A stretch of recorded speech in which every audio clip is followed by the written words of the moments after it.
Member of the United Nations Association in Oxford. My question really is, what do the panel believe to be the most significant policy that could be introduced within the next 2 to 3 years in Sri Lanka to progress reconciliation the most? I'll ask the governor perhaps. Oh, yeah. Thank you. Immediately after the end of the conflict, there was an agreement that was reached between the United Nations and the Sri Lankan government.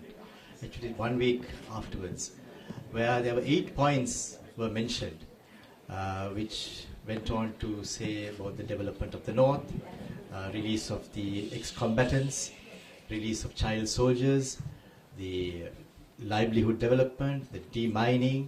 There were so many 8 components of that nature. And every single one of those had been done now. Restoration of, in fact, even the electoral rights as well as elections. Now what we see is an important phase where the benefits of what we have done so far need to be known outside. I think the Sri Lankan government, one area that they didn't do very well was to talk about it. There was a huge amount of investment, actually $3 billion. We only borrowed $2 billion from the IMF. But we invested $3 billion in the northern province to restore the facilities, to get the roads done up, to get the hospitals to be functioning again, to get the electricity restored, and all that. Now that message hasn't really gone to the rest of the world.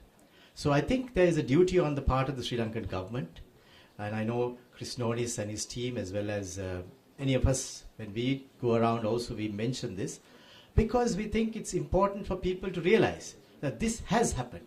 Anyone, when they go back to Sri Lanka and they look at what's taking place, they can see that all these things are in place.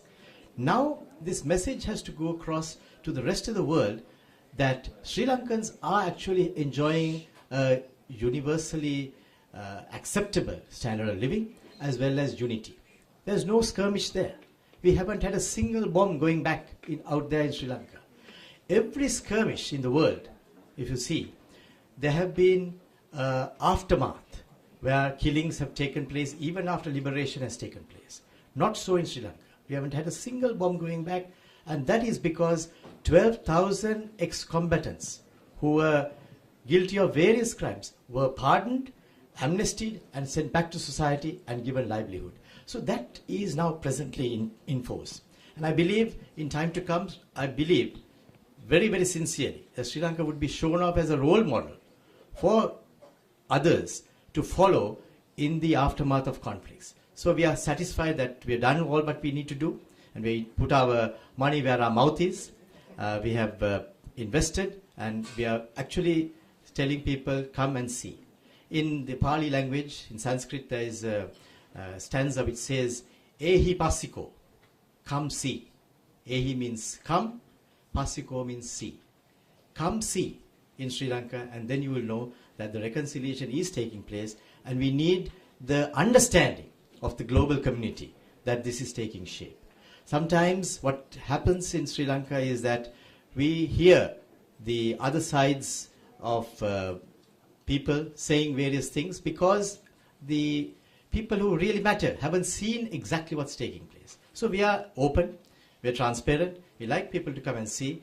We can show off what we have done when we are very proud of that, and hopefully in time to come those conditions will be understood by many people, and Sri Lanka would be hailed as a case study, and we are looking forward to seeing that done.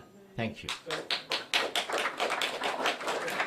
nothing else you feel that needs to be probably addressed in the next 2 years to overcome one or two things? Yes, I think we also need to engage closely. That's perhaps one area that we haven't done well enough. We need to engage closely. We need to talk to people and say what we have done.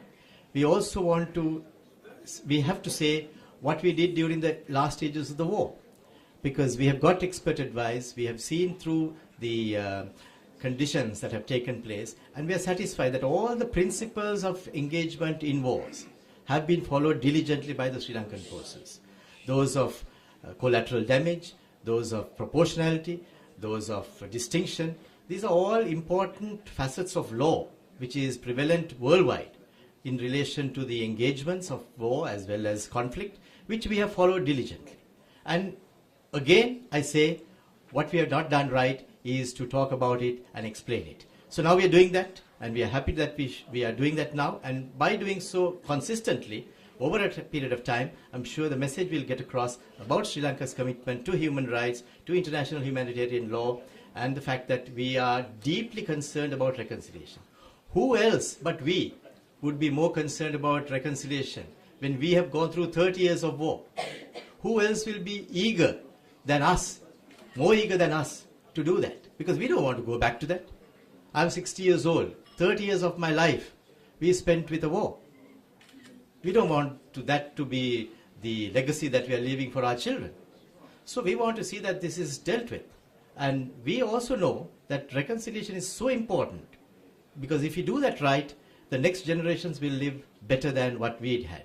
So that's the key that people from outside must also understand, that there's no person who is more concerned about peace and reconciliation in Sri Lanka than ourselves.